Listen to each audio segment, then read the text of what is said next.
İzahlı test 8-ci hissə 5-ci sinif ingilis dili 5, 6, 7-ci sualı burada baxacağıq. 8-ci sualın cavabını isə şərtlərdə, kommentlərdə siz yazarsınız. 5-ci sual choose the correct preposition, düzgün söz önlərini seçin. We work groups the English lesson. Demək, biz ingilis dili dərsində qruplarla işləyirik. Qruplarla işləmək we work in groups olur. Bir ifadədir. We work in groups at the English lesson, ingilis dili dərsində. A bəndi doğru cavabdır.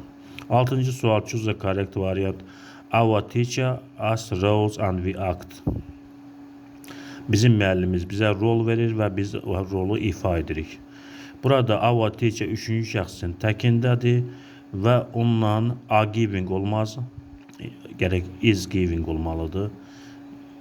Teacher 3-cü şəxsin təkindədir. Give olmaz çünki 3-cü şəxsin təkində indiki sadə zamanda feilin sonunda s artırılır.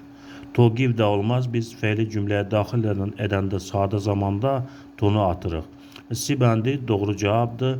Our teacher gives us roles and we act. Bizim müəllimimiz bizə rol verir və biz də o rolu oynayırıq. 7-ci sual. Choose a correct modalı və düzgün modal feili seçin.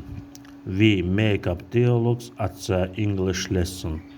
Biz ingilis dili dərsində dialoqlar düzəldə bilirik. Burada can modal feili işlənib, can modal feili bacarmaq, bilmək mənasını verir. Can'dan sonra ikinci feil gələndə to hissəciyi işlənmir. C bəndindən D bəndi doğru cavab deyil.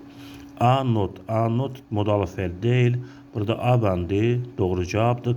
We can make up dialogues at the English lesson. Biz ingilis dili dərslərində dialoqlar yaratmağı bacarırıq. A bəndi doğru cavabdır. 8-ci suala da cavablarını kommentlərdə, şərhlərdə yazarsınız. Kanala abunə olmağı və bəyənməyi unutmayın.